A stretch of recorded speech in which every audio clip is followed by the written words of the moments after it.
Don't do it. Just don't do it. That's it. Don't do it. Don't get pregnant. Yes, just don't get pregnant. Don't do it. So when I got pregnant, that's why I didn't tell her. Hence is why I hid it. Yeah, I got you. Yeah, you knew what you was going to hear. Facts. And I knew she was going to make me kill it. Knew that. So. Yes. Damn. And all right, now, I got to get this timeline right. You tried heroin at 22. How old are you now? No, I tried heroin at 26. 26. How do you say 20? I'm 29. 29, yeah. Okay, so there's 3 years of dabbling in this drug, you know what I'm saying? And I'm sure you look back on it now, like, that drug like the devil to you when you think of it. You know what I'm saying? I always it'd be moments where I'd be breaking down crying, like, I wish I would have never touched this shit. Like, you know, all that. Mind you, like, honestly, the only reason why I started thinking so much about it was because I was pregnant with a baby. I'm like, what is it really doing to me? And what could it potentially have done to my baby? Being so that I stopped using in my first trimester, it didn't do anything to my baby. Oh, wow. It didn't do nothing to my baby. Amazing. So while you're in the hospital after you have your baby, if you were on heroin or if you were on methadone while you were pregnant, they have to observe you and your baby. They have to observe your baby for 7 days to see if your baby has withdrawal symptoms. If your baby, and they score your baby on a scale from 1 to 12. If your baby scores anything 8 and over, they got to get medicated with morphine. Every day that your child is medicated with morphine is a week that they have to stay in the hospital to detox off the morphine. Shit, so you like, damn, you had to put the baby through so much. At this point, I'm like, oh my God. Damn, yeah. I'm like, I'm on 90 milligrams of methadone. You know, I was doing shit heavy in my first trimester. Like, I was scared to death. So when I had my baby and we sat in the hospital for the week, my boy didn't score over a 6. He didn't score over a 6. Okay. So on the 7th day, they was like, oh yeah, y'all going home. Right, you're good to go. You can go home. So we went home. Being so that he was exposed to these substances, of course, they called CPS on me, and we got to go to a specialty clinic. So every 6 months or so, we go to this specialty clinic. So when my baby was 2 months, we went to the specialty clinic, and the ladies in the clinic, she was like, your baby doesn't seem like he was exposed to anything. She was like, I have your drug, all of your drug screens, and you stopped using right in the middle of your first trimester. And she kept saying, studies show that babies whose parents stop using in the first trimester, they have no withdrawal symptoms and they have no symptoms at all. Like, you can't even tell that their parents was doing drugs. You stopped right on time. Thank you. Right on time to save the baby all the way. Wow. Hello. And so, like, you know, they got to... Comment section said they did not know this information. Comment section, hey, she bringing it today, man. She bringing it, y'all. She bringing it. Y'all learn. I did not know this stuff. I know this. You're teaching us. Okay. Good. All so, right. The clinic, so the specialty clinic that we go to, they give my baby all these kind of tests and stuff. Okay. She's like, and how old is he? I'm like, he's 2 months. No, he was 3 months at the time. I'm like, he's 3 months. She was like, honey, you got a baby genius. She's like, because he's not supposed to be doing this stuff till he's about 5 or 6 months. Oh, wow. Okay. She's like, he's already pronouncing his G's. He's not supposed to be good goo-gooing. Oh, man. They got to make you feel good. Like hell that. yeah. Thank you. I felt the weight lifted off my shoulders. Oh. Like, I legit could stop beating myself up. Yeah. Because I'm like, you did right for once. You did right. And if you knew if something was wrong with the child, that would have been a lifelong process, too. And I would have been devastated. Like, you've been feeling bad every day. Exactly. And so that's a blessing. That's a real blessing. Exactly. Yeah. With this situation, it's made me, like, it's really opened my eyes as to, like, how much women really go through. And, like, how many secrets we really do have. Like, how many females were doing heroin the whole pregnancy? How many of them didn't know that we had help? How many of them didn't know that you can keep your kids? You will. I got my kids. Yeah. I still have custody of my kids. They called CPS on me. So the girl, she was cool as a bitch. She like, look, just get all of your drug screens from the clinic that you go to because you're still basically in rehab. You know, she like, even your dirty ones. I'm like, okay, like I ain't got no dirty urines, girl. Like you got it coming. Yeah. Like I got something for your ass. So when I gave her the paper, she was like, oh, I'm closing your CPS case. She was like, all you tested positive for was marijuana and your methadone. You've been clean for, at the time, it was 7 months. You've been clean for over 7 months. She was like, Miss Hall, I cannot keep harassing you for fucking THC in your system. All right, yeah. She's like, you know, they're about to legalize this shit. Yes. And they closed my CPS case. Oh, blessing. You can come out on the other side, okay. You feel me? So, like, man, God has given me all these different, like, it's been times where I could have lost my life when I got stabbed. Like, I could have OD'd over 1,000,000 times sniffing that fucking heroin. Like, anything could have happened to me. It's a reason as to why I'm here. You know, we had people to be lost, you know, in the same battle. You know what I mean? You know what I'm saying? In the same type of way, you know. And, yeah, it's a blessing to still be here, man. And I think I see some key factors in your life.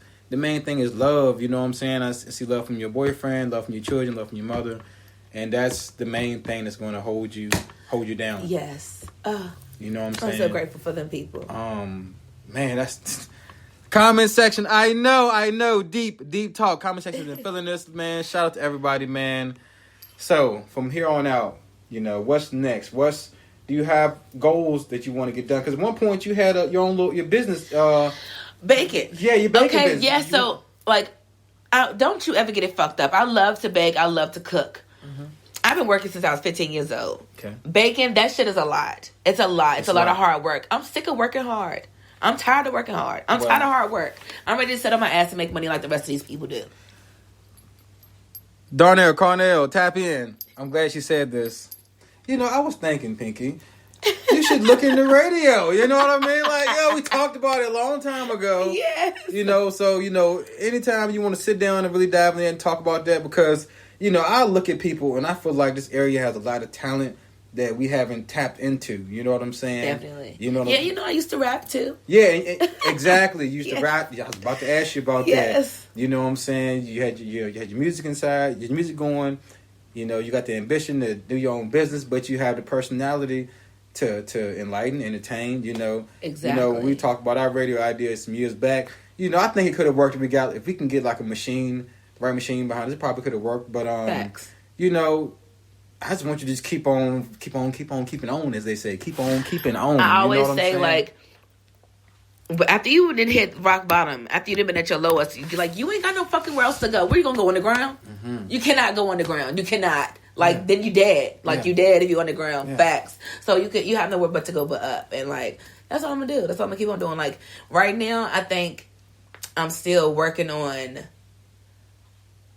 protecting my peace. Yeah. And working on how I can talk to people and how I handle certain situations and how I bounce back from things, you know, how I interact with people, how I now I can discern again because I'm not high no more. Yeah. So I know who's there for me. I know who wants me to do well. I know who want to use me. I know who want to take advantage of me. Like, I'm motherfucking aware now.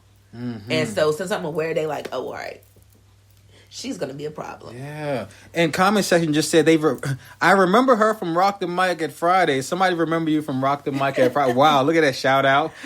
Shout out. Hey. Comment section also says, people need to hear this, not just women. Yes, all guys and women, you know, both sides need to hear this, because if you look around Lynchburg, you know what's up. You see you see people who think they have things under control, who's, you know, maybe living like that. You know what I'm saying? And you know, you may look fine, you may seem like everything's all right, but eventually it grabs you. Like that shit will eventually take a hold of your life. It's not here to accommodate your life. You will look in the mirror and you'll be like, who the fuck is this? Like, who is this? I was so little. Like, I was wearing a size small shirt. Mm-hmm. I was wearing I could wear my kids' shirts. Damn. I was in a size 8 pants. Yeah. I've always been a big girl. Always. My whole life. I've always been chubby. Yeah, always been a big girl. Like, and you lost his weight, and you know, at first you said 2 years time. Yeah, and at first you're thinking like, hey, I look good. Like, anybody going, you know, everybody, and people giving you compliments, like, you look good today. You know what I'm saying? So because you like word exactly, because I'm buying clothes that are smaller, that are, you know, tighter. Because I'm so small at this point. Like, I have to. I can't wear my ocean no more. You've been through what you went through. You know, talking to your kids when they get older about drugs and stuff like that. You know, how early do you start with the conversation of, you know, with them? And oh, we've already had it. You know what I'm saying? Okay. We, like, as soon as I came back from rehab, I let them know shit out the rip. Like, like, I'm going to keep it 100 with y'all, because whole time growing up, my stepfather was a heroin addict. I didn't know. That's crazy. I didn't know. Now I know why my mother always had cigarette holes in the carpets and her comforters and shit. Yes, and her comforters and shit on her floor and shit like that. Now I know. Wow, that's deep. So, damn. And yeah, so, you know, from your mama's standpoint, she didn't see it back in the day with him, and then she said with you. I know she's like, oh, my God. She told me and my brother one time that my stepfather was going to jail. He went to rehab for 45 days. 45 days rehab. Yeah. You know, and I think, you know, it's major to talk about stuff like that. Like, you know, me personally, you know, my father, he went around a lot in life. And, you know, me and my brother would be mad and, you know, just think of deadbeat dad, why. And then you come to find out later in life, oh, he had a drug problem, he had an alcohol problem, you know. I talked to my sister. He had made, sick. You know, he had made another child in Atlanta. You know, I met her. She's 22 now.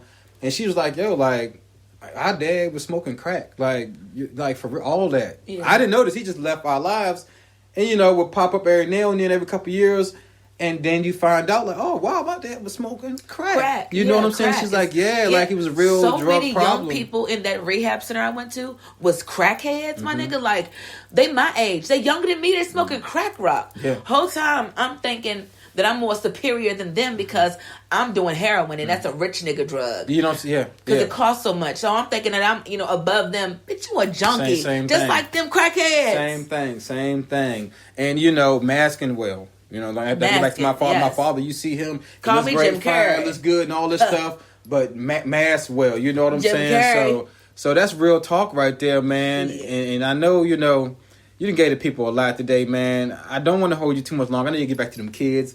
Yes. Get back to enjoying your day. Yes. I'm making lasagna tonight, so yeah. Perfect. Lasagna night. Can I have you back one day? One day we'll figure out something, stop by again. Of course. I can bring my kids, whatever, you know. We can bring Kirk, whatever you want to Yes, bring Kirk, definitely. I want to shake his hand, thank him, because real ones need support out here. Yes, he saved my life. Yes, man. Big shout out. All love, man. Listen, y'all. This has been one of the realest episodes of Candid Talk. I know y'all want to stay longer. We've already went over an hour and 10 minutes, y'all. Oh, shit. Yes. We have went past our normal time limit. It's been a great show, deep show. We've laughed, we've cried, we've enjoyed ourselves, we've learned. And I'll see you next time, Pinky. Yes, thank you so much for having me. I loved it. I enjoyed myself. Any more shout-outs? Anybody? I just want to say to everybody, curiosity killed the cat, but what didn't kill you made you motherfucking stronger, and y'all always remember that shit. Always. Now, to people that might want to follow you, you want to give them an Instagram or Facebook? Of course. Okay, so my Facebook is Tiana Hall. Mm-hmm. My Instagram is, you know what my Instagram is? I don't know what my Instagram is. Let me see.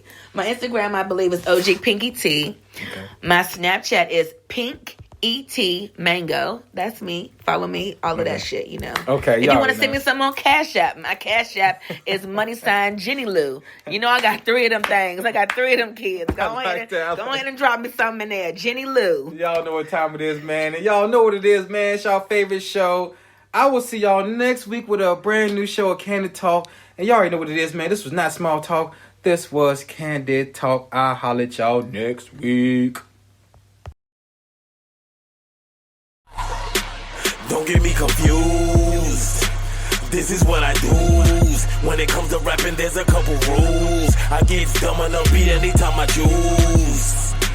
Don't get me confused. This is what I do. When it comes to rapping, there's a couple rules. I get dumb on the beat anytime I choose. Boy, I'm stupid, my talent level's immaculate. Time to conquer, so these bars in these songs I'm stacking it. Local scene oversaturated with the same shit. It's like when it's time to record, they read the same lips. Little jokey joke, but we all know it's big facts. Popularity should have nothing to do with whack tracks. I don't mumble and the only thing I have is hunger pain. I'm a little off and sometimes I misplace my brain. Dedication stretch a couple years in a high